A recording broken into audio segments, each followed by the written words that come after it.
حضرت علی رضی اللہ تعالیٰ عنہ کا فرمان ہے کہ صرف ایک ہی ایسی محبت ہے جس میں طعنہ نہیں، الزام نہیں، رسوائی نہیں اور نہ ہی شرمندگی ہے اور نہ اس میں بے سکونی ہے، وہ ہے صرف اللہ کی محبت۔ کیونکہ ایک اللہ کی ہی محبت ہے جو انسان کو کامیابی دیتی ہے اور ہمیشہ اس کے ساتھ رہتی ہے، ورنہ انسان کسی سے خود سے زیادہ بڑھ کے محبت کبھی نہیں کر سکتا، وہ ایک اپنے تک محدود رہتا ہے۔ جب تک اس کو فائدہ ہو یا اس کے لیے بہتر ہو تو وہ محبت کرے گا، جب انسان مشکل میں ہونا تو وہ انسان ہمیشہ مشکل وقت میں چھوڑ دیتا ہے، کیونکہ آپ جتنا مرضی اداس ہو جاؤ کسی کو کوئی فرق نہیں پڑے گا، بس ذرا سا خوش ہو جاؤ تو سب جلنا شروع ہو جاتے ہیں،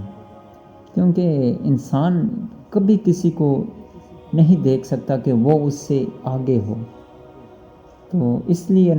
انسان کسی سے محبت نہیں کر سکتا، محبت ایک خدا کی ہوتی ہے۔ رسول اللہ صلی اللہ علیہ وسلم نے فرمایا کہ وہ شخص جو اپنے رب کا ذکر کرتا ہے وہ زندہ کی طرح ہے، اور جو شخص رب کا ذکر نہیں کرتا وہ ایک مردے کی طرح ہے۔ اس لیے اپنے رب کا ذکر کیا کرو، کیونکہ وہی پیار کرتا ہے۔ ہم دنیا کی محبت میں، انسان کی محبت میں اس کو بھی بھول جاتے ہیں، اور ہم زندہ رہ کے بھی مردوں میں شمار ہوتے ہیں۔ اور جب انسان کا دل ٹوٹتا ہے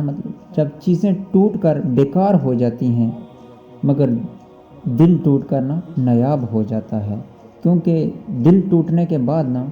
انسان اپنے اللہ کے اور زیادہ قریب ہو جاتا ہے، کیونکہ جب انسان کو کوئی تکلیف ہوتی ہے، کسی مشکل میں ہوتا ہے تو ہمیشہ وہ اپنے رب کو یاد کرتا ہے، اور رب بھی اس کو کامیابی دیتا ہے، اس کی سنتا ہے۔ مگر انسان کبھی بھی مشکل وقت میں آپ کا ساتھ نہیں دے گا، خدا کی ذات ہوتی ہے، کیونکہ جب آپ کو خوشی ملتی ہے تو ہم خدا کو بھول جاتے ہیں، جب دکھ درد ہم پہ آتے ہیں تو ہم خدا کو یاد کرتے ہیں۔ اور شکر کرو اس غم کا جس نے تمہیں اپنے خدا سے ملا دیا، اور یہ غم بہت اچھے ہوتے ہیں جو اپنے رب کے قریب کر دیتے ہیں انسان۔